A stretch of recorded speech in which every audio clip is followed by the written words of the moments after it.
Next topic की तरफ चलते हैं, दैट इज डिफरेंस मेथड, और इसको हम वीएन मेथड भी बोलते हैं,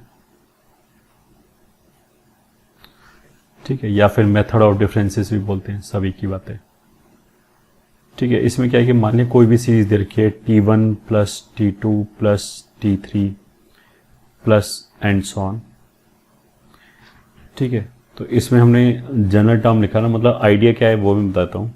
जनरल टर्म लिखा है TR, इसको if we are able to break into two parts, ठीक है। ये जो पर्टिकुलर टॉपिक है ये ऑफ कोर्स काफ़ी एक्सपीरियंस बेस्ड है, मतलब इसमें शुरू में बहुत दिक्कत आएगी हमें कि पता नहीं कैसे क्वेश्चन हो रहे हैं, हर क्वेश्चन में नई नई चीज़ लग रही है, तो वो सब धीरे धीरे एक्सपीरियंस से आ जाएगा और प्रैक्टिस से आ जाएगा, ठीक है।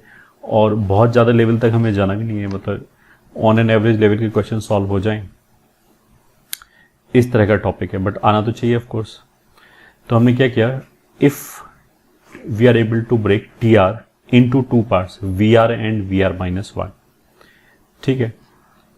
तो फिर उसमें क्या होगा, अब ये जो दो टर्म है VR और VR-1, इन दोनों में खूबी क्या है, मतलब ये टफ क्वेश्चन कैसे हो गया, इस तरह के क्वेश्चन टफ क्वेश्चन क्यों हो गए, क्योंकि एक तो देखो TR हमें दो पार्ट में ब्रेक करना पड़ेगा, VR एंड VR-1, पहली बार तो वो दो पार्ट में डिफरेंस के फॉर्म में ब्रेक होना चाहिए।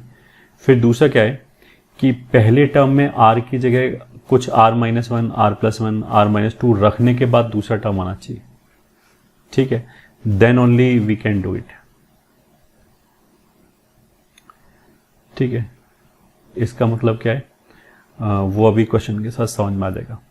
जैसे पहले वाला टर्म मान लिया R² हो गया, मान लिया, और दूसरे वाला R-1 का स्क्वायर हो गया, तो इसमें R की जगह R-1 रखेंगे तो यहां तक पहुंच जाएंगे, तो ये चल जाएगा, ये ठीक है। अगर ये R-3 का स्क्वायर हो गया तो भी चल जाएगा, क्योंकि इसमें R की जगह R-3 रखने पे यहाँ पे पहुंच जाएंगे, इसलिए ये चल जाएगा। अब मान लिया दूसरा टर्म हो जाए 2R+1 का स्क्वायर, ठीक है। अब ये R के साथ कॉन्जिक्यूटिवनेस में नहीं आएगा, कॉन्जिक्यूटिव तरीके से नहीं आएगा ये ठीक है, क्योंकि इसमें R की जगह कुछ भी रखोगे, R की जगह R-1, मतलब R की जगह ऑफकोर्स 2R+1 नहीं रख सकते, R की जगह R+1 रखने का मतलब क्या है कि वी आर सर्चिंग कि नेक्स्ट टर्म क्या आएगा, R की जगह R-1 रखने पे क्या होगा, वी आर सर्चिंग के प्रीवियस टर्म कौन सा आएगा, तो इस तरह की चीज़ नहीं चलेगी। R की जगह R-1, R-2, R-3, या फिर अपर साइड में R+1, R+2, R+3, इस तरह की जब चीज़ रखें वही चलेगी, ठीक है। तो अगर ये ऐसे लिखा गया तो हम इसमें फिर क्या करेंगे, R=1 रखा तो T1 आ जाएगा V1 माइनस V0, फिर इसी में R=2 रखा तो सेकेंड टर्म आ जाएगा एंड सो ऑन, R=n रखा तो Tn आ जाएगा, this is V2 minus V1, this will B Vn minus Vn-1। अब डिफरेंस मेथड से फ़ायदा क्या हुआ कि जब इनको जोड़ेंगे तो ये V1 कैंसिल हो जाएगा, V2 ऐसे कैंसिल हो जाएगा, Vn माइनस Vn-1 कैंसिल हो जाएगा। लेफ्ट हैंड साइड पे तो T1 plus T2 plus T3 अपने Tn आ जाएगा, जिसको Sn बोल दिया, sum of n terms. Right hand side पे कितना आ जाएगा, एक तो ये टर्म बच गया, बच क्यों गया कि क्योंकि इसके नीचे कुछ आई नहीं कैंसिल करने के लिए, और एक ये टर्म बच गया, तो Vn माइनस V0, ये दो टर्म बच गए, ठीक है। तो यहीं से बस सम आ गया,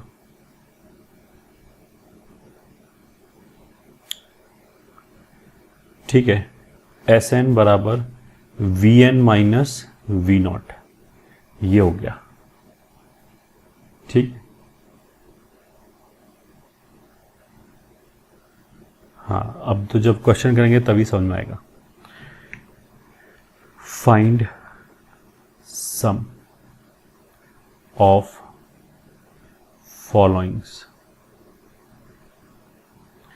अच्छा, इसमें देखो सम निकालने का एक शॉर्टकट तरीका भी बता देते हैं। जैसे हमारे पास ये सम था ना, मतलब ये था, जो TR लिखा गया वो कैसे लिखा गया, VR माइनस VR-1, तो इनके R में कितने का डिफरेंस है, एक का, एक R है तो दूसरा R-1 है, एक का डिफरेंस है, ठीक है। तो अगर इसमें R की वैल्यू हमने 1 2 3 4 ऐसे रखा तो लास्ट में हमारे दो टर्म बचे, ये ठीक है, एक तो ये वी एन बचा और एक ये वी नॉट बचा। तो हर बार तो हम ऐसे करेंगे नहीं कि 1 2 3 4 रख के ऐड करेंगे, तो इसको देखो हम ऐसे करेंगे डायरेक्टली सम निकालने के लिए। अगर इन दोनों में एक का डिफरेंस है तो आर के हिसाब से बड़ा कौन सा है, वी आर। हम सम कहाँ से कहाँ तक कर रहे हैं, आर इज इक्वल टू 1 से लेके एन तक सम कर रहे हैं।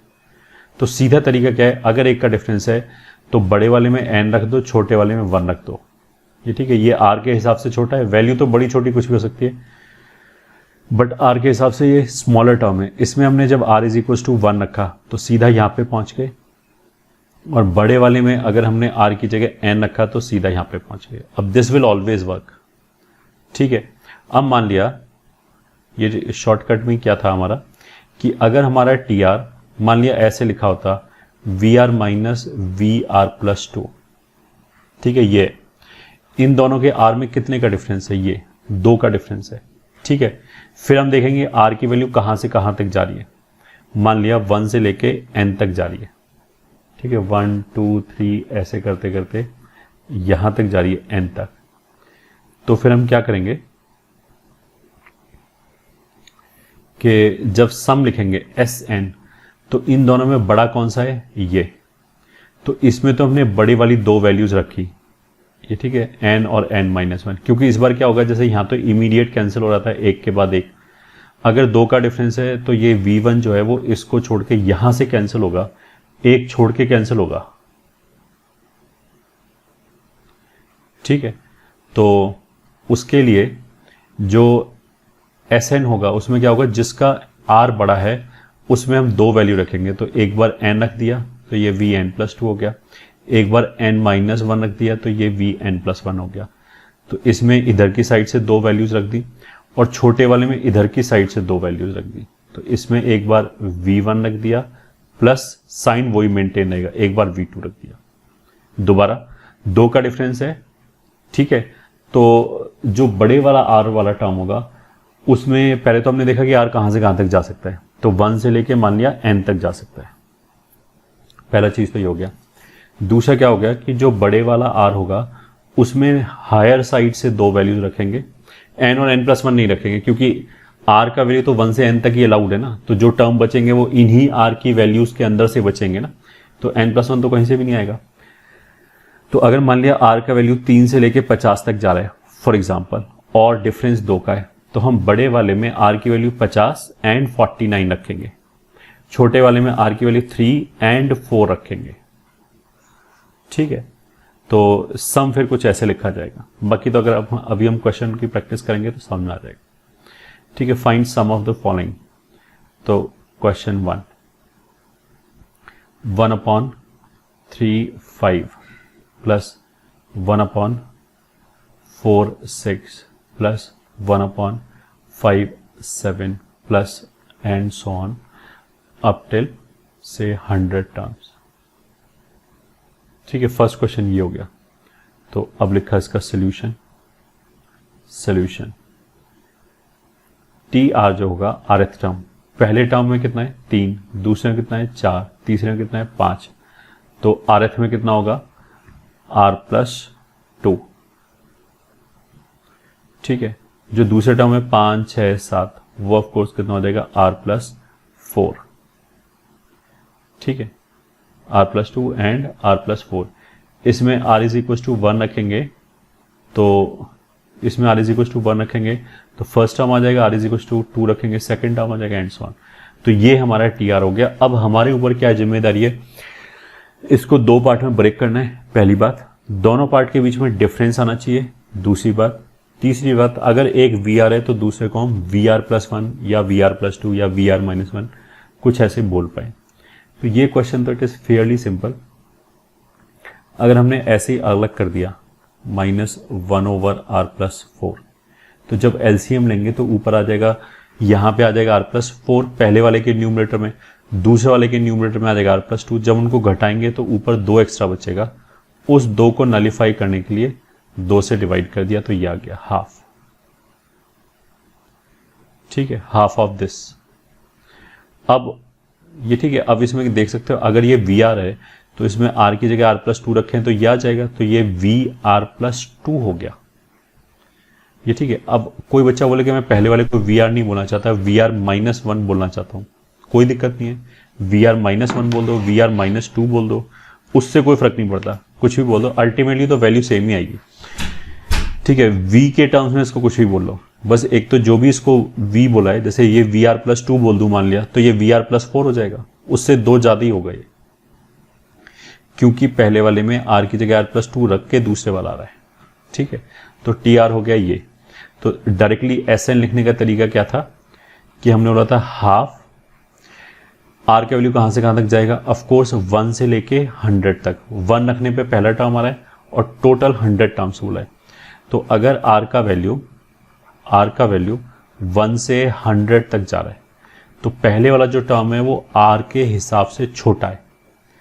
ठीक है, तो इसमें r के हिसाब से क्या क्या वैल्यू रखेंगे, 1 और 2। तो एक बार 1 रख दिया तो 3 हो गया, एक बार 2 रख दिया तो 4 हो गया, माइनस दूसरे वाले में r के वैल्यू 199 रखेंगे, तो एक बार 100 रख दिया तो 104 हो गया, एक बार 99 रख दिया तो 103 हो गया। ये हो गया हमारा आंसर। सही, दिस इज द आंसर।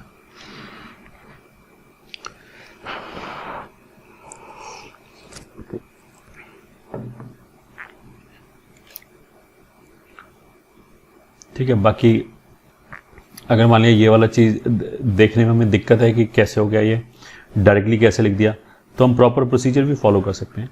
ठीक है, T1 क्या होगा, r की जगह 1 रख दिया, तो इसमें अगर हम 1 रखेंगे तो आ जाएगा 1/3 माइनस 1/5, फिर T2 में हाफ, 1/4 माइनस 1/6, T3 में आ जाएगा हाफ, 1/5 माइनस 1/7। ठीक है, ऐसे ही चलता रहेगा। T4 में आ जाएगा हाफ, 1/6 माइनस 1/8, ऐसे चलता रहेगा। ठीक है, जो T100 आएगा तो उसमें रखेंगे हाफ, 1/100 रखेंगे तो R+2 की जगह कितना आ जाएगा, 102 माइनस 104, ये आ जाएगा। अब देखो इसमें कौन कहाँ से कैंसिल हुआ, ये जो 1/5 है ये और ये 2 छोड़ के इधर से कैंसिल हुआ, 1/6 नीचे का ब्रैकेट उसके नीचे के ब्रैकेट से ऐसे कैंसिल हुआ। ठीक है, तो क्लियर कट दिख रहा है कि ये वाला टर्म कैंसिल नहीं होगा, ये वाला टर्म कैंसिल नहीं होगा, क्योंकि 2 छोड़ के कैंसिल होता है, इनके 2 ऊपर कोई टर्म ही नहीं है। और ऐसे चलते चलते ये वाला टर्म कैंसिल नहीं होगा। ठीक है, और इसके ऊपर वाला भी टर्म कैंसिल नहीं होगा, क्योंकि ये कैंसिल होने के लिए यहाँ ब्रैकेट के नीचे जाना था हमें, ये अपने 2 ऊपर से कैंसिल हो जाएगा, तो 2 इधर से टर्म बच रहे हैं, 2 इधर से बच रहे हैं, तो इधर से बचा 1/3 1/4, वो ये हो गया, और इधर से बचा 1/104 एंड 1/103, ये 2 टर्म हो गए।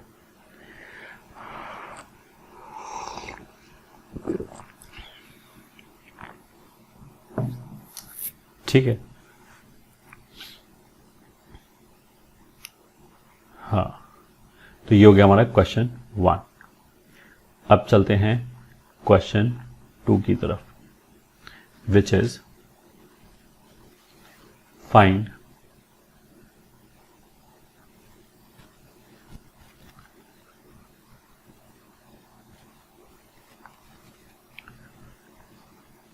ऐसे करके मान लिया n टर्म्स तक है। ठीक है, तो करते हैं भाई सॉल्यूशन।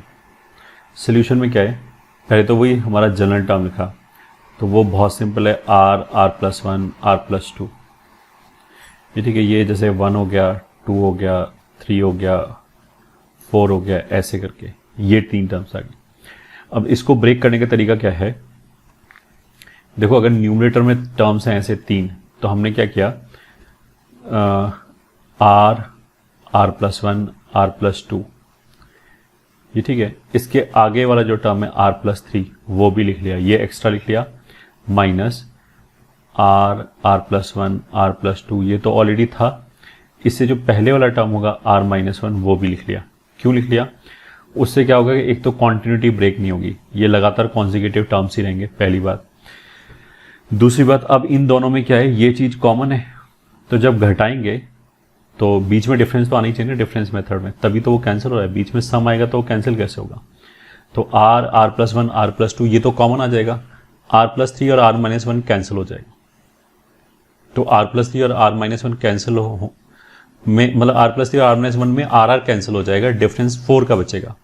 तो इस ब्रैकेट के अंदर 4 बचेगा एंड ये 3 ब्रैकेट बचेंगे।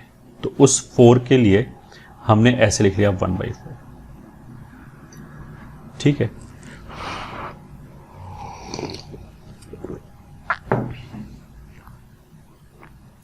टी आर बराबर ये हो गया।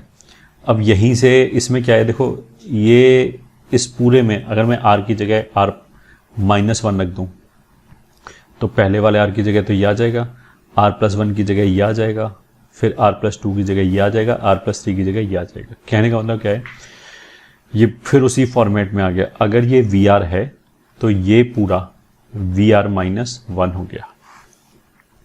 ठीक है, तो हमारे लिए टी आर कितना हो गया, 1/4 वी आर माइनस वी आर-1। ठीक है, आर में 1 का डिफरेंस है तो डायरेक्टली सम लिख सकते हैं। ठीक है, एस एन कितना हो जाएगा 1/4, बड़े वाले में तो एन रख दिया ये। ठीक है, बड़े वाला टर्म ये है तो इसमें एन रख दिया तो कितना आ जाएगा N, N plus 1, N plus 2, N plus 3 minus V R minus 1, मतलब इस वाले में 1 रख दिया।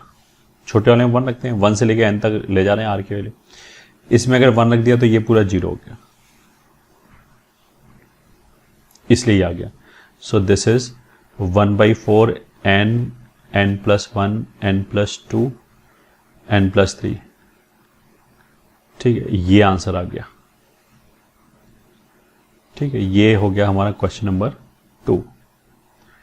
डिफरेंट वैरायटी के क्वेश्चन कर लेते हैं। Third, 1 into factorial 1 plus 2 into factorial 2 plus 3 into factorial 3।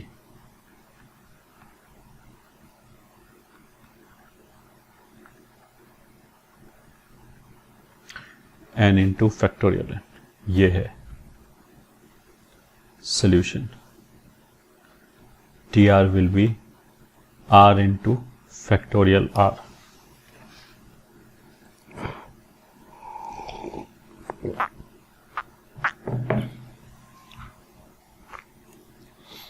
सही है, दिस इज इक्वल्स टू, इस बाहर वाले R को हमने 1 जोड़ा 1 घटाया।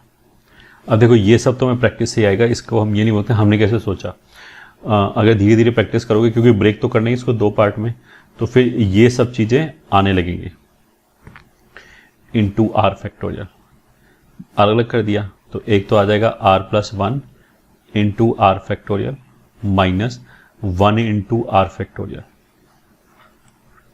तो R plus 1 into R factorial कितना हो जाएगा, आर प्लस 1 का फैक्टोरियल माइनस दूसरा हो जाएगा आर फैक्टोरियल, ये हो जाएगा टी आर।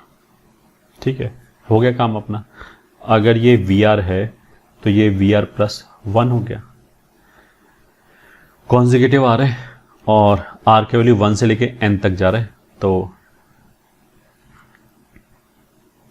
मतलब एस एन कितना आ जाएगा, इज इक्वल्स टू पहला एन प्लस 1 फैक्टोरियल माइनस दूसरे वाले में 1 रख दिया, बड़े वाले आर में एन रख दिया, छोटे वाले आर में 1 रख दिया। Factorial 1 is nothing but 1 only, तो इसको ऐसे लिख सकते हैं एन प्लस 1 का फैक्टोरियल माइनस 1। ठीक है, ये हो गया।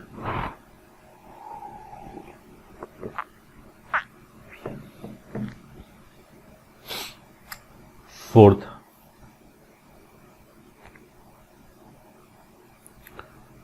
क्वेश्चन, फोर्थ क्वेश्चन में मान लिया ये लिखा है cosec x cosec 2x plus cosec 2x into cosec 3x plus cosec 3x into cosec 4x plus and so on. मान लिया 100 टर्म्स है। ठीक है, सॉल्यूशन, rth टर्म लिखा, पहले वाले में x है, दूसरे वाले में 2x है, तो तीसरे वाले में 3x है, तो r वाले में rx हो जाएगा इंटू कोसेक, दूसरे वाले में एक ज़्यादा है तो r प्लस 1 इंटू एक्स। इसको नीचे लिख दिया हमने, साइन में कन्वर्ट कर लिया, sine R X into sine r plus 1 into X. ठीक है, इन दोनों का डिफरेंस कितना हो जाएगा x, so this is 1 upon sine X sine r plus 1 minus R X whole divided by sine R X into sine r plus 1 into x.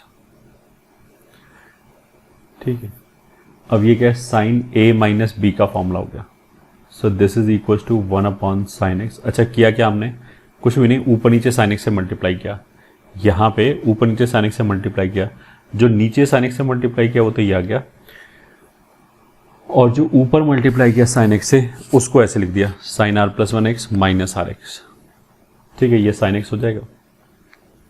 अब sign a minus B के फॉर्मूले से ओपन कर दिया तो ये ऐसे आ जाएगा, साइन 1 कॉस 2, मतलब साइन 1 मतलब साइन r प्लस 1 एक्स और cos R X minus sine 2 cos 1, और डिनोमिनेटर में लिखा है साइन 1 साइन 2।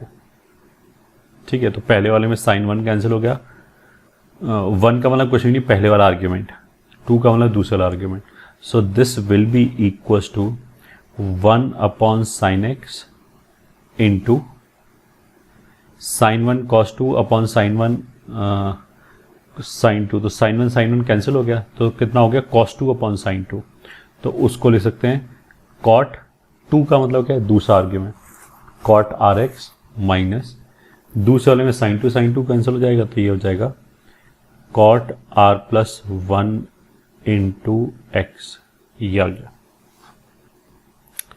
ठीक है, ये टी आर हो गया, तो यहाँ से सम निकाल लिया एन टर्म्स का, तो एस एन कितना हो जाएगा, 1 अपॉन साइन एक्स, इन दोनों में अगेन ये तो वही हो गया ना, V R and V R plus 1, तो इसी के फॉर्मेट का आ गया, तो इन दोनों में जो छोटे वाला है उसमें 1 रख दिया, तो ये तो हो गया कॉट एक्स, और बड़े वाले में एन रख दिया, तो वो हो जाएगा cot N plus 1 into X, ये हो जाएगा। ठीक है, अब इसमें n का वैल्यू 100 टर्म्स तक जा रहा है, तो s 100 कितना हो जाएगा, 1 अपॉन साइन एक्स, ये हो गया कॉट एक्स माइनस कॉट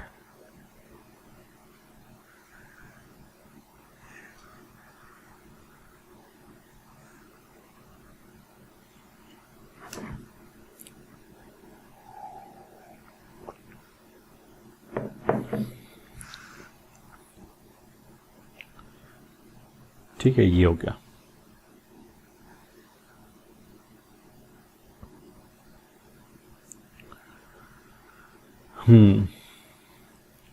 अब चलते हैं next question. 1 upon 1 plus 2 plus 3 plus 1 upon 1 plus 2 plus 3 plus 4 plus 1 upon 1 plus 2 3 4 5 plus and so on, ऐसे करके मान लिया इनफाइनाइट टर्म्स है।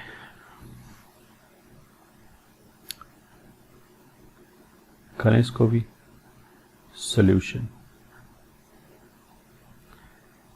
आरएथ टर्म लिखा, बार बार वो लिख रहे हैं, T R is equal to 1 upon, सारी टर्म 1 से शुरू होने, 1 प्लस 2 प्लस 3 1 प्लस 2 प्लस 3 ऐसे 1 प्लस 2 प्लस ऐसे समथिंग, तो ये भी हो जाएगा 1 plus 2 plus 3 plus and so on.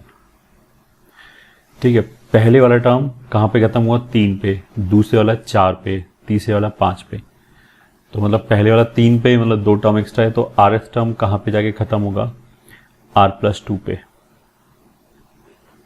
केवल लास्ट टर्म को ट्रैक कर लिया, 3 4 5, तो ये तो r प्लस 2 तक जा रहा है, ये हो गया।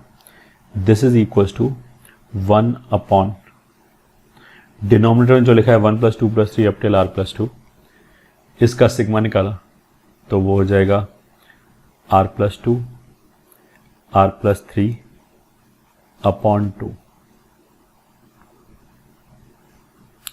ठीक है, that will be equals to T R is equals to 2 upon r plus 2 r plus 3 which is equals to 2 1 upon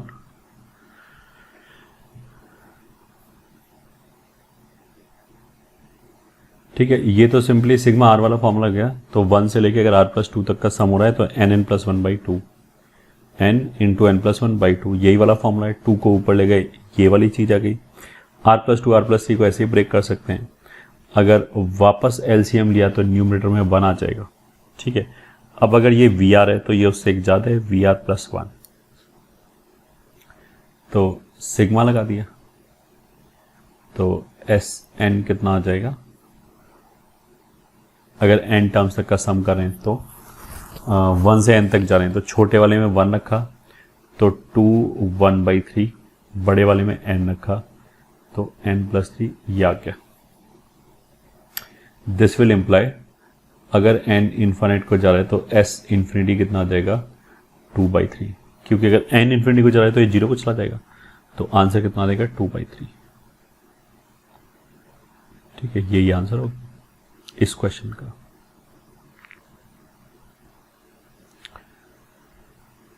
हाँ,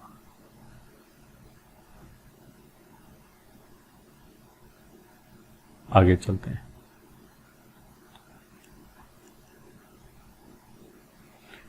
विच is question is 1 upon 1 plus 1 square plus 1 raised to power 4 plus 2 upon 3 upon plus and so on up till infinite terms.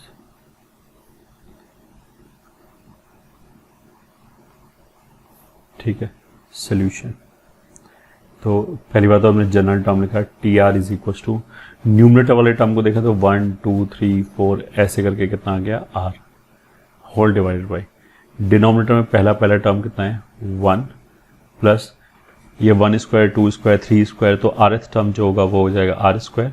ऐसे ही 1 raised to power 4 2 raised to power 4 3 raised to power 4, तो rth term हो जाएगा r raised to power 4, ये term आ गया।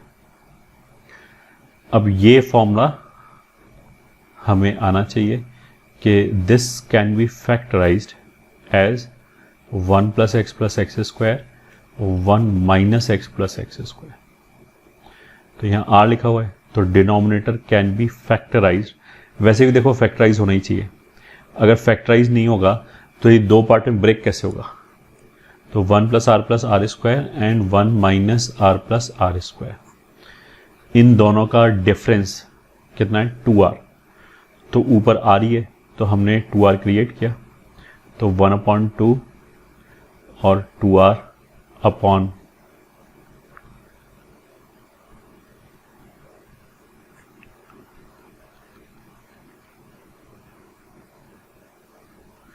ठीक है, this is equals to half of 1/1 plus R square minus 1 upon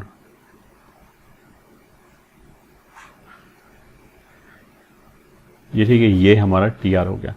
और चलो इसको इस फॉर्म में लिख लिया तो हमें जल्दी दिख जाएगा 1/1 प्लस इन दोनों में से r कॉमन लिया तो r प्लस 1 माइनस 1/1 प्लस इसको पहले लिख लिया r स्क्वायर माइनस r लिख लिया, वो तो एक ही बात है, और r कॉमन लिया तो r माइनस 1 ऐसे आ जाएगा।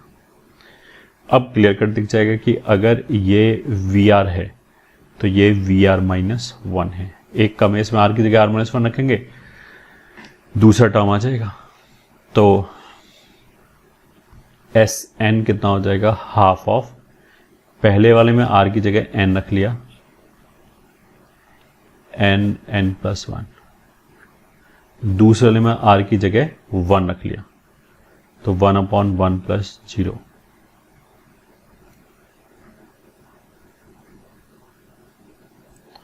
हमने गलती क्या कर दी कि वो जो ऊपर 2r लिखा है ऊपर, उसको लिखेंगे 1 प्लस आर स्क्वायर माइनस इतना, तो बेसिकली यहां बाहर माइनस आएगा, मतलब पहले डिनोमिनेटर छोटा वाला आना चाहिए, तो इसलिए ठीक है, कुछ नहीं, अब लिख दिया 1 minus 1/1 plus n into n plus 1, ये सम हो गया Sn। ठीक है, अब अगर मान लिया हमें इन्फाइनाइट टर्म्स का सम चाहिए, तो हमने लिख दिया n is tending towards infinity, तो S इन्फिनिटी कितना हो जाएगा, half of 1 minus 1/1 plus n into n, sorry, अगर S इन्फिनिटी लिख रहे हैं तो ये वाला जो टर्म है ये इन्फाइनाइट को चला गया डिनोमिनेटर में, तो उसका रेसिप्रोकल कहाँ चला गया, 0 को। ठीक है, 0 को चला गया तो खत्म कहानी, 1 माइनस 0। सो आंसर कितना आ गया, हाफ। अगर इन्फाइनाइट तक का सम पूछा है, ठीक है, वही पूछा है, तो आंसर इसका कितना हो गया, हाफ।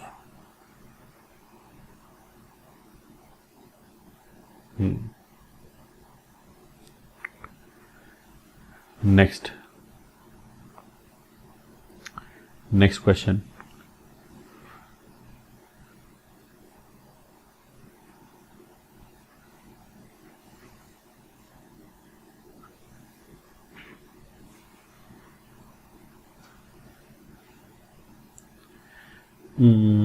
चलो 1/311 plus 1 plus 1 plus infinite terms. अब लिखते हैं इसका सॉल्यूशन।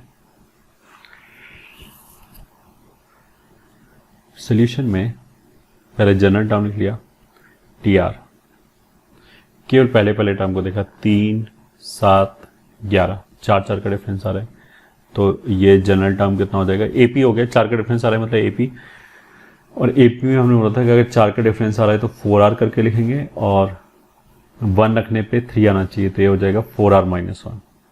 ये 7 4 11 4 15, ये भी 4 का डिफरेंस है, ये 4R प्लस 3, फिर उससे जो अगले वाला टर्म है वो 4R प्लस 7, ये आएगा।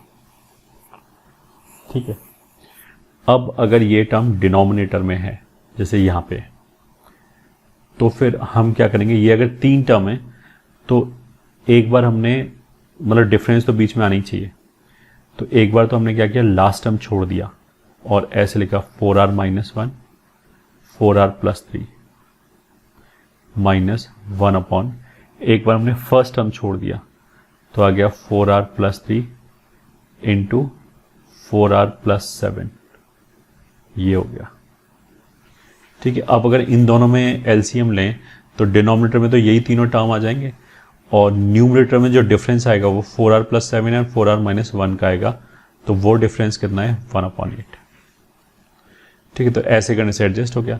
1/8 कहाँ से आ गया, तुम थोड़ा सा अपना पेन चलाओ, ये जो ब्रैकेट में लिखा हुआ है इसका एलसीएम लो। जब एलसीएम लोगे तो न्यूमरेटर में 8 बचेगा, बाकी सब कुछ कट पिट जाएगा। ठीक है, और डिनोमिनेटर एज इट इज आ जाएगा, तो उस 8 को नलीफाई करने के लिए ये लिया है। अब अगर हम गौर से देखें कि अगर ये VR है, ठीक है, तो ये कितना हो जाएगा, VR प्लस 1। पहले वाले में अगर हम R की जगह R प्लस 1 रख दें तो ये दूसरे वाला आ जाएगा, तो पहले वाला अगर VR है तो दूसरा वाला कितना हो जाएगा, VR प्लस 1। ठीक है, बस यही चाहिए था। तो अगर SN चाहिए, पहले n टर्म्स का सम, तो 1/8, इसमें R की जगह 1 रख दिया, तो 1 रखने से आ जाएगा 1/3 इंटू 7 माइनस दूसरे वाले में n रख दिया, तो वो आ जाएगा 4n plus 3 into 4n plus 7 ये आ जाएगा। ठीक है, अब अगर s इन्फिनिटी चाहिए, इन्फाइनाइट टर्म्स का सम, तो 1/8 1/3 इंटू 7 माइनस ये 0 हो जाएगा, 8 3 7 ये हो जाएगा। ठीक है,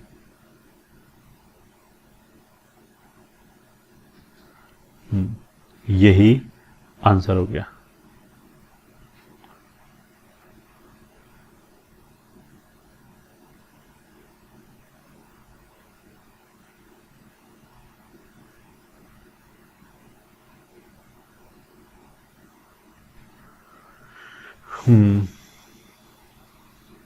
ठीक है, ये क्वेश्चन हो गया।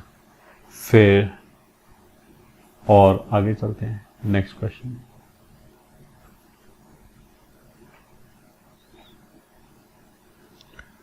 मान लिया लिखा 10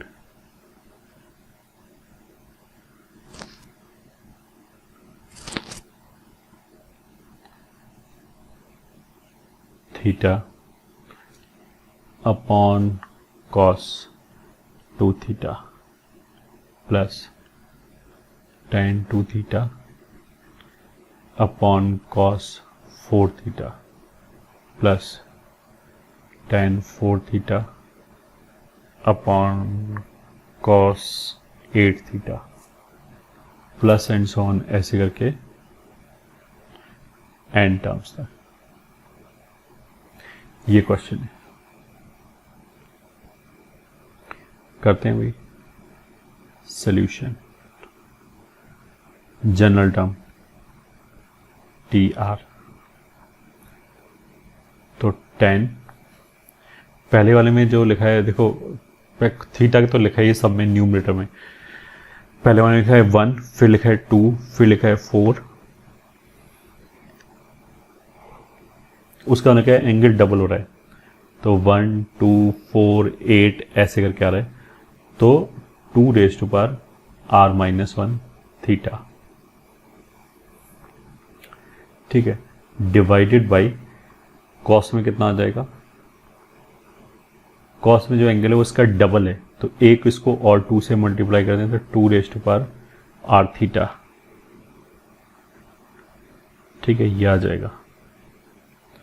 सो दिस इज इक्वल्स टू 10 को अब साइन कॉस में कन्वर्ट कर लिया, तो sine 2r-1 theta upon cos 2r-1 theta into cos 2r theta.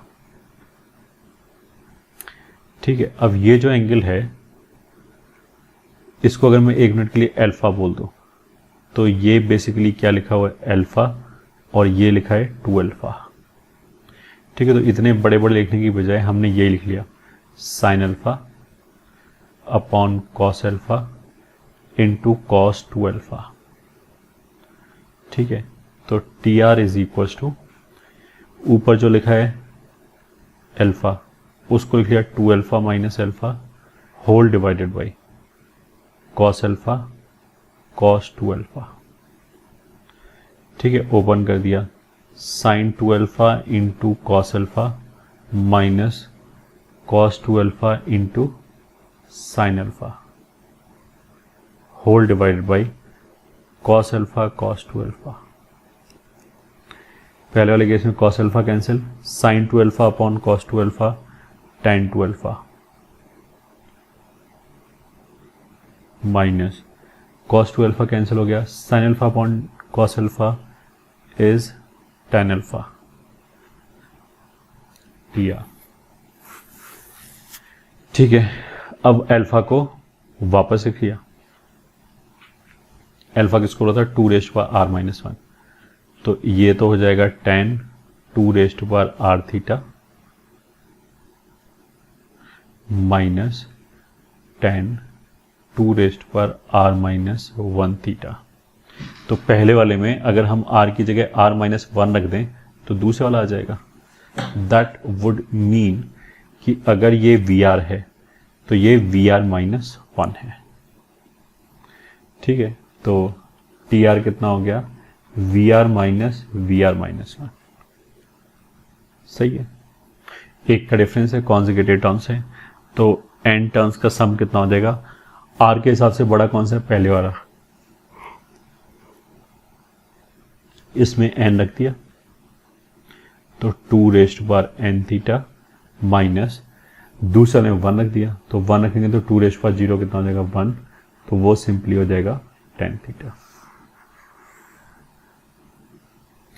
ये हो गया हमारा आंसर। ठीक है, हाँ एन टर्म्स ही बोला था। ये हो गया हमारा difference method.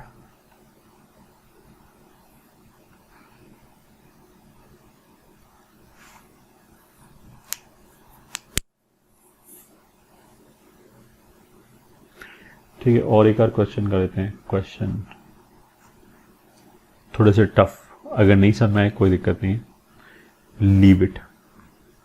1 + 1 into factorial 1, 2 square plus 2 into factorial 2, 3 square plus 3 into factorial 3 plus and so on.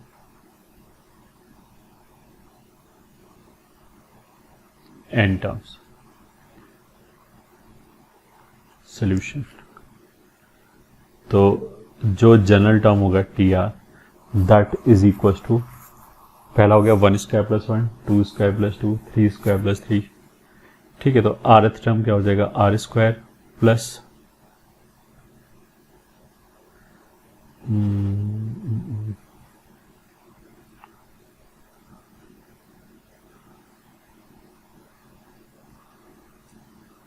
ये ऐसे नहीं है क्वेश्चन, 1 ही है सब जगह, 1 1, तो आर स्क्वायर प्लस 1, दूसरा टर्म हर जगह 1 ही है, इंटू आर फैक्टोरियल। ठीक है, ऑफ कोर्स क्वेश्चन थोड़ा सा टफ है, तो थोड़ा सा हमें दिमाग लगाना पड़ेगा। देखो, एक तो जैसे इसने बोला ना एन टर्म्स तक का समेशन, तो क्वेश्चन में जो एग्जाम में क्वेश्चन है वो एन टर्म्स तक का सम वाला क्वेश्चन तो कोई देगा ही नहीं, नॉल द प्रोबेबिलिटी, मतलब इस तरह का क्वेश्चन कोई नहीं देगा कि वो बोले कि ये एक सीरीज है, इसके एन टर्म्स का सम बताओ, वो तो कभी देगा नहीं शायद, क्योंकि अगर एन टर्म्स तक का सम बताएंगे तो एन के वैल्यू 1 2 रख के आंसर मैच करा लेंगे रादर देन फाइंडिंग द सम। हम ऐसे बोल सकते हैं 100 टर्म तक का सम बता दो।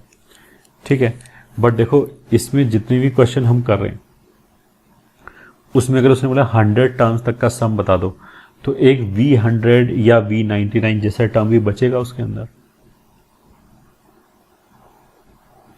ठीक है, उस टर्म का स्ट्रक्चर देख के भी हमें आइडिया लग जाएगा कि कैसे ब्रेक हो रहा होगा।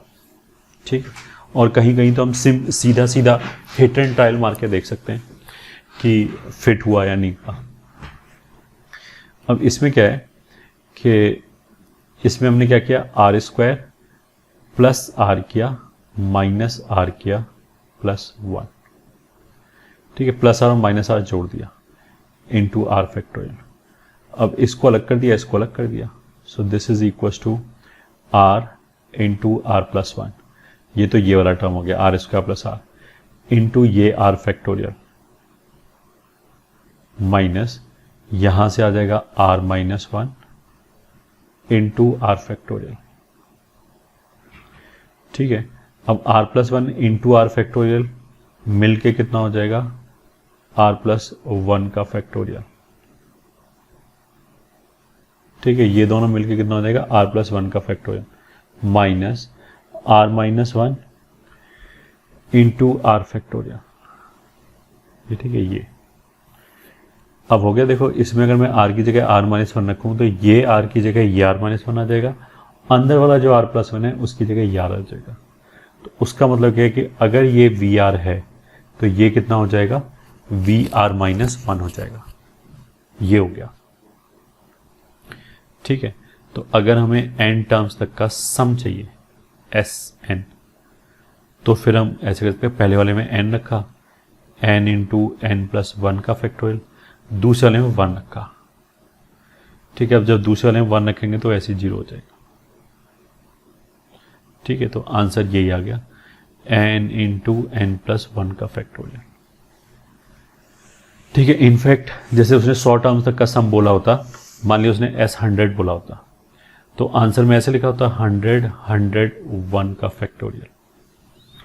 ठीक है, तो हम यहाँ से भी आइडिया लगा लेते कि देखो अगर ये r है तो अंदर r प्लस 1 का फैक्टोरियल है, तो हम यहीं से ऐसे आइडिया लगाते कि अगर r है और r प्लस 1 का फैक्टोरियल है अंदर, तो vr माइनस 1 अगर है तो दूसरा r माइनस 1 इंटू r का फैक्टोरियल होना चाहिए। अब इससे इसको कैलकुलेट करके देख लेते कि ये बैठा या नहीं बैठा। ठीक है, उससे भी आइडिया लगा सकते हैं।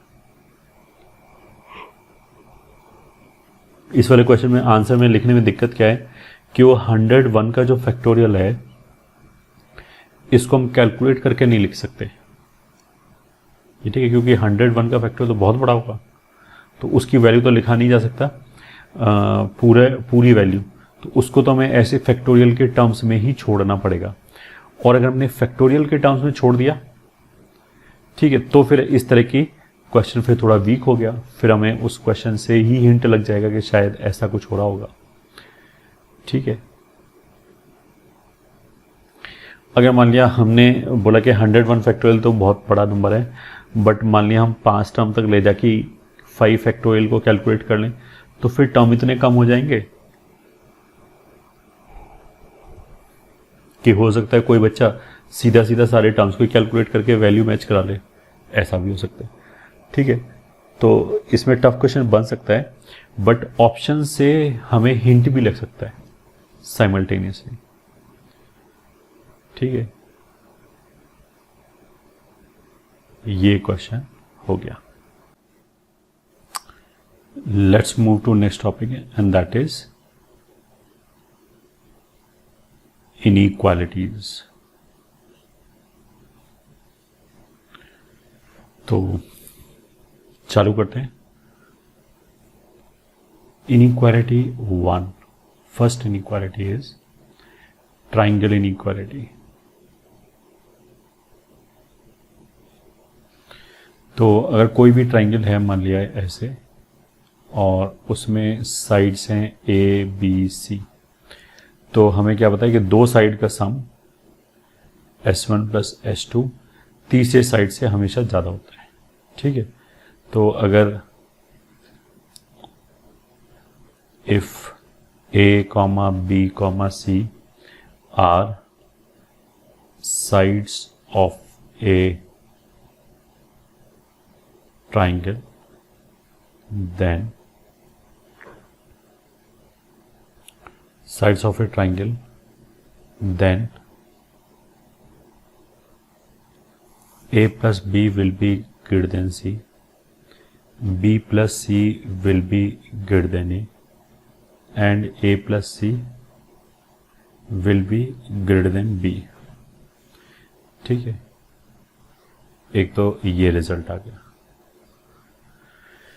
ठीक है, अब जैसे दो साइड का सम तीसरे साइड से बड़ा है, वैसे हम क्या कर सकते हैं, इस वाली साइड को उधर ले जा सकते हैं।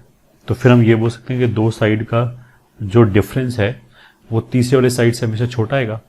तो इसी को मतलब मोल्ड करके दूसरा कैसे ले सकते हैं कि A माइनस बी का मॉड मतलब difference is less than C, फिर B माइनस सी का mod is less than A, and A minus C का mod is less than B।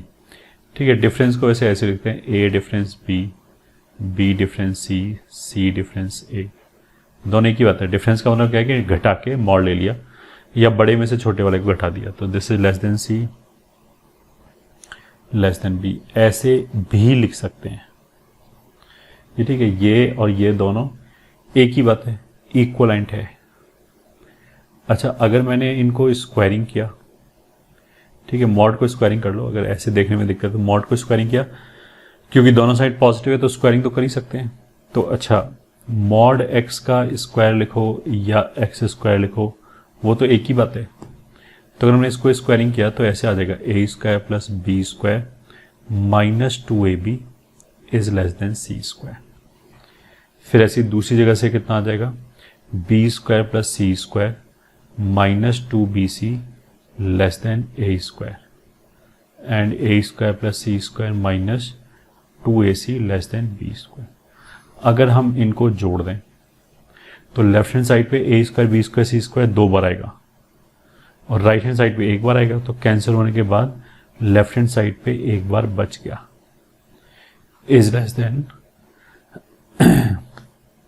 ये वाला जो पार्ट है 2ab plus bc plus ca, ये तो ये एक रिजल्ट आ गया। मतलब इसको रिजल्ट की तरफ याद कर सकते हैं या कम से कम प्रोसीजर याद कर सकते हैं कि फॉर ए या if A B C are sides of A triangle, then a square plus b square plus c square is less than 2ab plus bc plus ca। ये ठीक है, ये रिजल्ट हो गया। ठीक है, ये हो गया हमारा इनइक्वालिटी 1। चलो अब आगे चलते हैं इनइक्वालिटी 2 पे। ठीक है, this we have already done कि x प्लस 1 ओवर एक्स हमेशा कितना होता है, ग्रेटर देन इक्वल्स टू 2। पहला रिजल्ट तो ऐसे लिख सकते हैं, mod of x plus 1 over X is always greater than equals to 2। फिर x plus 1 over X is greater than equals to 2 और लेस देन इक्वल्स टू -2। ठीक है, this is true for all X greater than 0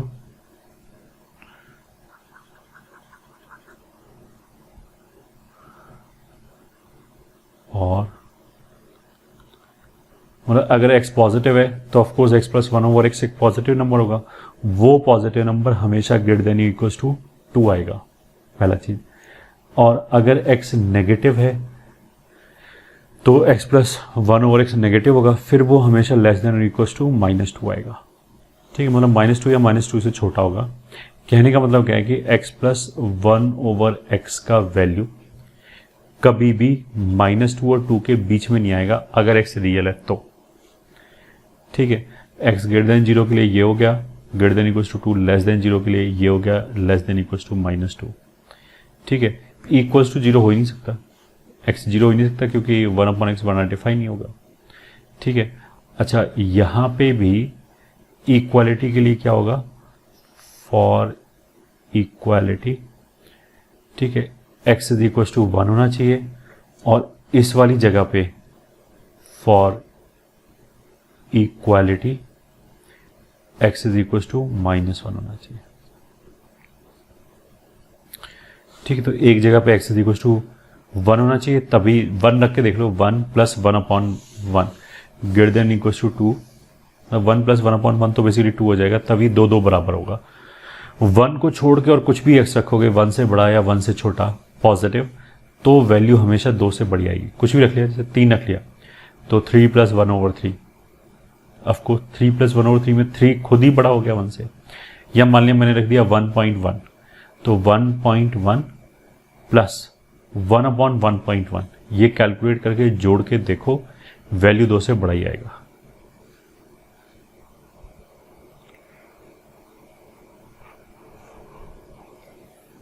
ठीक है, ये हमारी inequality 2 हो गई, which will be used very frequently. ठीक है, अब हम आगे चलते हैं अपने इनइक्वालिटी 3 पे। इनइक्वालिटी 3 क्या है कि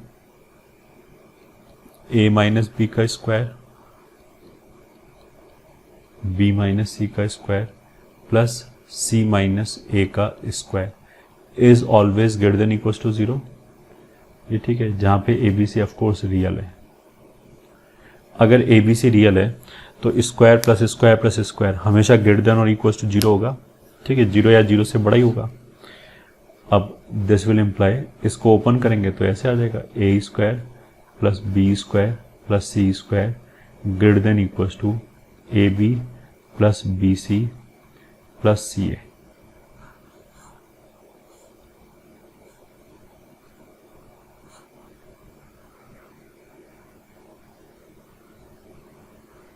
ठीक है।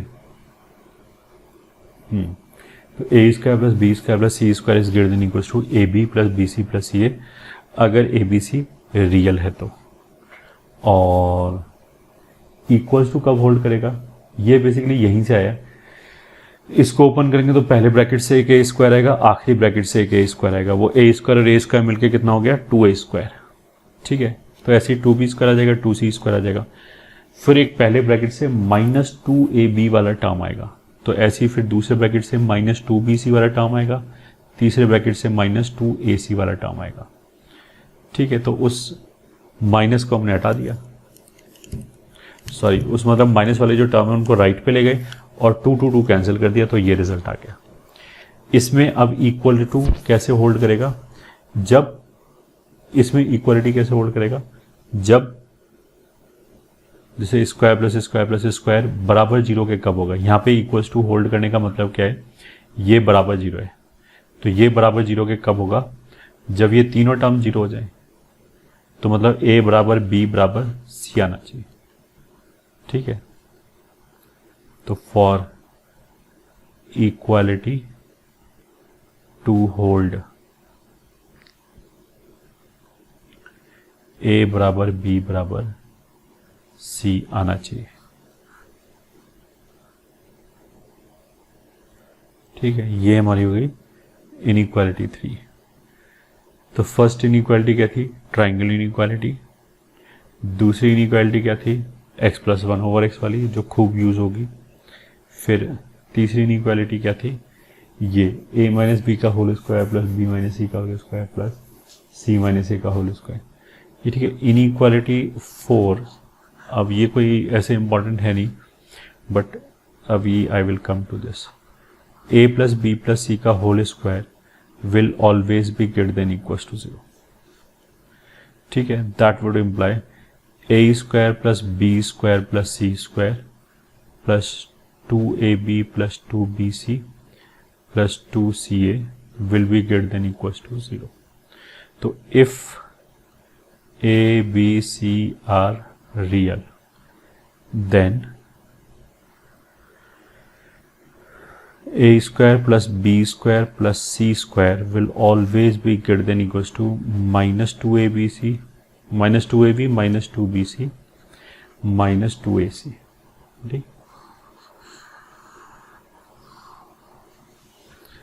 ठीक है, अब आगे चल के यू विल फाइंड कि खूब सारे क्वेश्चन ऐसे बनेंगे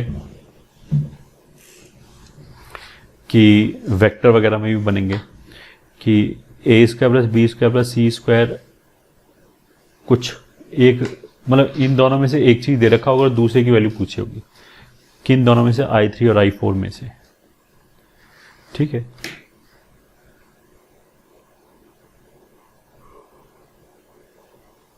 इसको हम ऐसे ही बोल सकते हैं कि अगर इनइक्वालिटी की कहीं बात उठे, ठीक है, अगर कहीं इनइक्वालिटी की बात उठे और उसमें A square B square C square A B B C C A ये सब इन्वॉल्व हैं, तो हमें ये दोनों इनइक्वालिटी जरूर याद आनी चाहिए। स्पेशली इन कॉम्प्लेक्स नंबर का चैप्टर हो गया, वहाँ पे इस तरह की इनइक्वालिटी आएंगी, या फिर वेक्टर्स का चैप्टर हो गया, वहाँ पे भी इस तरह की इनइक्वालिटीज आएंगी।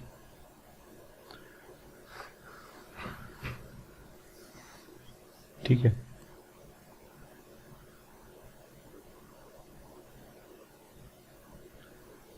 तो question 1, let a, b, c belongs to R, then prove that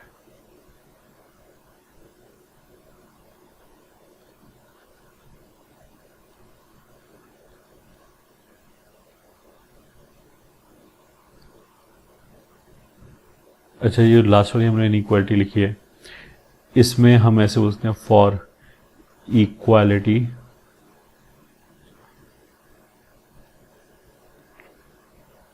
to hold A plus B plus C 0 होना चाहिए, ठीक है, तभी यहाँ पे 0 होगा, तभी वही इनइक्वालिटी यहाँ पे आ रहा है, तभी ये 0 होगा। हाँ, तो क्वेश्चन में क्या बोला गया, ए बी सी रियल है, A B C belongs to R, then prove that a raised to power 4 plus b raised to power 4 plus c raised to power 4 is greater than equals to इतना।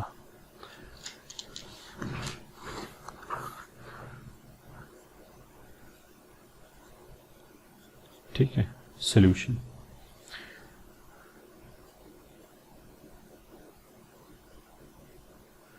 देखो हमने एक inequality ऐसे लिखा था, A square plus B square plus C square as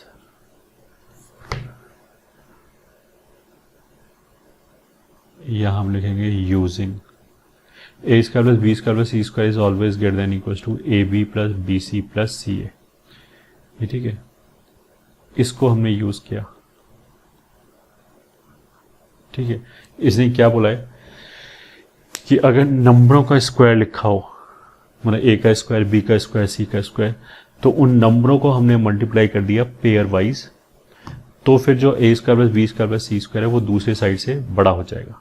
ठीक है, तो इसको पहले हम ऐसे लिख लेते हैं कि इसको हमने लिख लिया ए स्क्वायर का स्क्वायर प्लस बी स्क्वायर का स्क्वायर प्लस सी स्क्वायर का स्क्वायर। तो ये जो ऊपर वाली चीज लिखा है A square plus B square plus C square is greater than equals to A B plus B C plus C A, इसके हिसाब से ये क्या हो जाएगा, ये नंबर्स हैं, तो A B plus B C plus C A, ये इसके बराबर हो गया।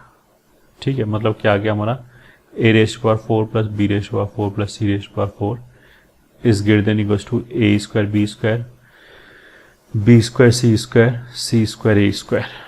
ठीक है, अब तुम इसको ऐसे सोचो कि ए बी को मैंने एक मिनट के लिए एक्स बोल दिया। अगर हमने इस ए बी को एक्स बोला, इसको वाई बोला, इसको जेड बोला, तो ये लिखा है X square plus Y square plus Z square. तो X square plus Y square plus Z square will be greater than equals to X Y plus Y Z plus Z X. ये ठीक है, इसी को दोबारा यूज करके again we are using it, तो X Y plus Y Z plus Z X. ठीक है, दोबारा ये इनइक्वालिटी कर क्या रहा है, ये इनइक्वालिटी बोला है कि तीन स्क्वायर का sum will be greater than equals to, pairwise product ले लिया, A B B C C A, pairwise. ठीक है, तो यहाँ पे हमने ए बी बी सी इन्हीं का स्क्वायर लिखा हुआ है, ए बी बी सी और सी, तो इनका अगर स्क्वायर का सम लिखा हुआ है तो हम पेयर वाइज प्रोडक्ट ले सकते हैं ये। अब इन तीनों में से व्हाट यू कैन सी कि ए बी सी कॉमन है, तो यहाँ बी बचेगा, यहाँ सी बचेगा, यहाँ ए बचेगा। ठीक है, तो ऑफ कोर्स रिजल्ट क्या है, A raised power 4 plus B raised power 4 plus C raised power 4, ये तो है ग्रेटर देन इक्वल्स टू इसके A square B square plus B square C square plus C square A square, which in turn is greater than equals to A B C A plus B plus C. तो बस यहीं से क्या आ जाएगा, A की power 4 plus B की power 4 plus C की power 4 is greater than equals to A B C A plus B plus C. इसके आ गया।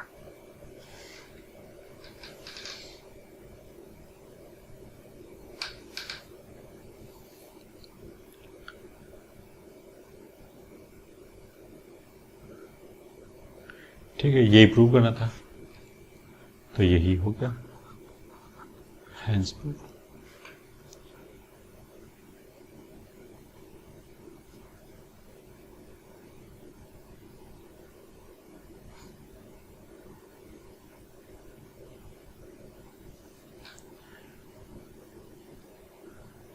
Question 2. In a triangle ABC, prove that tan square a by 2 plus tan square b by 2 plus tan square c by 2 का minimum value is 1।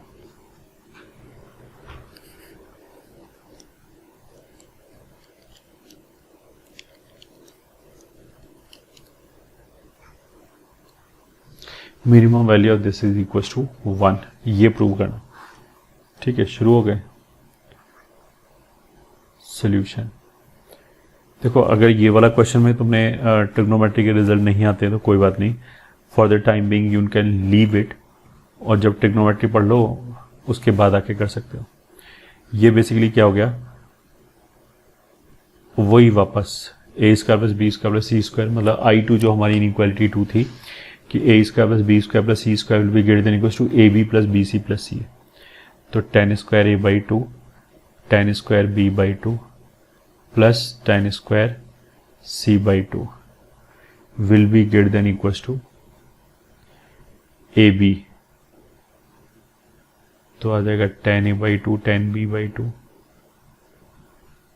Plus B C tan B by 2 tan c by 2 plus C A tan c by 2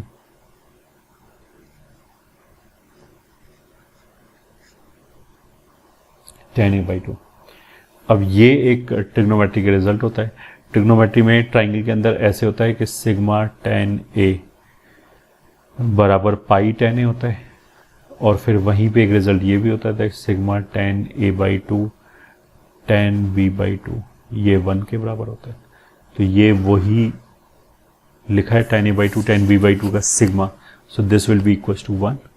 तो यहाँ से कितना आ गया, tan square a by 2 plus tan square b by 2 plus tan square c by 2 greater than equal to 1। ठीक है, अब इसने क्या बोला कि ये जो tan square a by 2 tan square b by 2 tan square c by 2 का सम है ये 1 या उससे बड़ा होगा, तो इसकी मिनिमम वैल्यू कितनी हो जाएगी,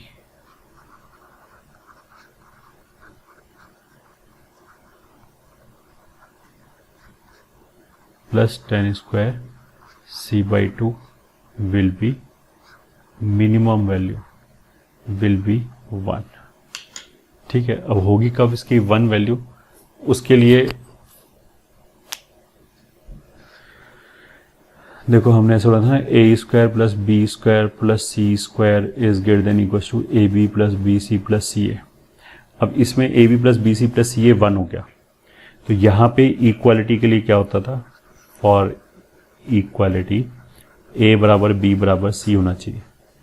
ठीक है, तो यहाँ पे फॉर इक्वालिटी मतलब हम चेक करें कि बराबर हो भी सकता है या नहीं हो सकता, ए बी सी बराबर होना चाहिए। तो ए बी सी क्या है, जिनके भी स्क्वायर जोड़ रखे हैं, तो यहाँ पे तो tan a by 2 tan b by 2 tan c by 2 का स्क्वायर जोड़ रखा है, तो tan a बाई 2 बराबर tan b बाई 2 बराबर tan c बाई 2 होना चाहिए। अब देखो इसमें फिर थोड़ा सा और दिमाग खर्च होगा। कैसे दिमाग खर्च होगा, tan स्क्वायर a बाई 2 मतलब अगर a स्क्वायर है तो a तो प्लस tan a बाई 2 भी हो सकता है, माइनस tan a बाई 2 भी हो सकता है, कुछ भी हो सकता है, किसी को भी a बोल सकते हैं। तो उसमें क्या है कि ट्राइंगल के अंदर बेसिकली मैंने माइनस वाला क्यों नहीं लिया, क्योंकि ट्राइंगल के अंदर a बाई 2 एक्यूट एंगल होगा, तो उसके tan पॉजिटिव ही आएंगे, तो ये तीनों क्वांटिटीज पॉजिटिव ही आएंगी, तो माइनस का इसलिए कोई चक्कर नहीं। सो दिस इम्प्लाइज a बराबर b बराबर c, मतलब जो ट्राइंगल है वो इक्विलेटरल होगा। तो tan स्क्वायर कोई भी ट्राइंगल बना लिया, उसके जो एंगल हैं ए बी सी, उससे अगर हमने tan square a by 2 tan square b by 2 tan square c by 2 calculate किया तो उसका मिनिमम वैल्यू 1 आएगा। और मिनिमम वैल्यू 1 कब आएगा, जब ट्राइंगल इक्विलेटरल होगा। ये हमने प्रूव किया क्योंकि a बराबर b बराबर c लिखा हुआ है। ठीक है।